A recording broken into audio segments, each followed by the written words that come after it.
What's up, guys? Welcome to the Tailgate. On this episode, we're going to grill some lemon oregano drumsticks and talk Week 12 football.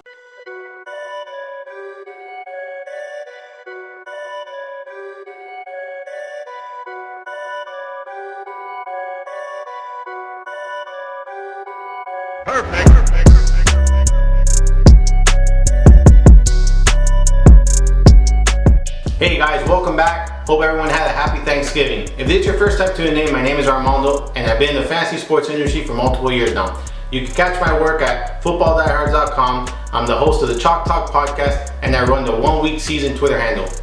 We created the show to combine three of my passions: sports, grilling, and craft beer.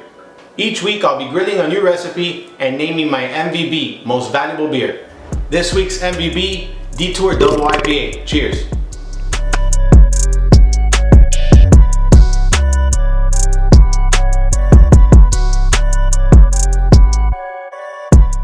Let's head on over to the lock of the week. The Ravens host the Raiders this week and are giving 11 points. In my opinion, that's a lot to give, especially that they're expecting Lamar Jackson to be under center this week for the Baltimore Ravens. That said, this is a game where the Baltimore Ravens should easily win against a very, very bad Oakland Raiders team. I'm not going to give the point, however, I'm going to take them to outright win this game as my lock of the week. Let's head on over to the bargain bin. The first player I want to talk about, DJ Moore at 4,600 against the Seahawks. He gets a great one-on-one matchup against Shaquille Griffin, who grades out well below average on Pro Football Focus. Moore is coming off of his best game of his NFL career for over 150 yards, a touchdown, and over 30 DraftKings points. I'm not expecting similar like numbers, but there's a good trend in recent games where he has seen at least 5 targets in 3 of the last 4 games. At 4,600, he makes a ton of sense and is very affordable and should easily pay off that price tag.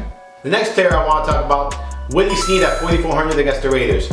Last week, Lamar Jackson started for the Ravens and he threw over 40% of his passes to Willie Snead. This week, Snead faces a very, very poor Raiders defense. In fact, he gets Nick Nelson, who grades out to be one of the worst corners in the NFL according to Pro Football Focus.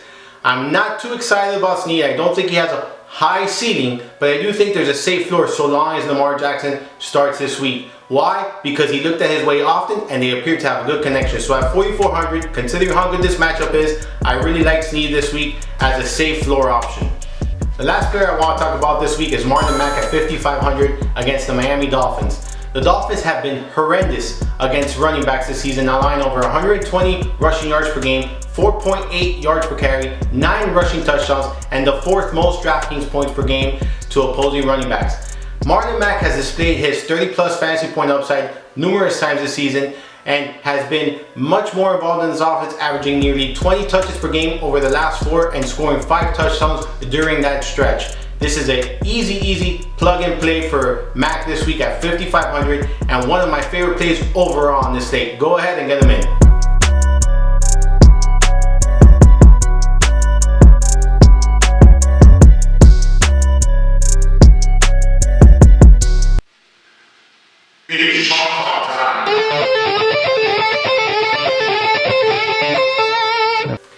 I'm expecting Keenan Allen at 7,100 to be somewhat popular this weekend against the Arizona Cardinals, who is not that good against the pass. When you look at his one-on-one matchup, he won't attract Peterson because he's going to run a lot of his routes out of the slot, which gives him a much easier matchup. He's been very consistent as of late, scoring touchdowns in each of the last 2 games, and is averaging double-digit targets over the last 3 games. This is a really good spot for him, and considering his price tag, there's a nice floor and a high ceiling. So even though he might be popular, this is chalk. I'm going to eat that chalk. Gus Edwards at 4,400 against the Oakland Raiders might be very popular this weekend considering his performance last week. He rushed for 115 yards and a touchdown on 17 carries, popping out of nowhere. Before that, he had totaled only 65 yards on 15 carries in his entire NFL career.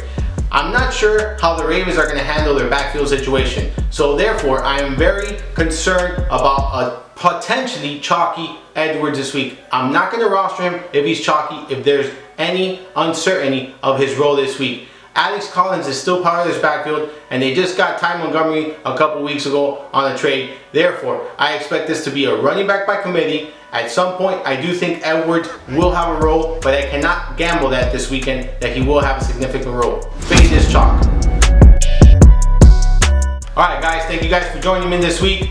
If you enjoyed the show, subscribe below, tell a friend, make sure you follow me on Twitter and Instagram. Good luck to everyone this weekend, and we will be back next week.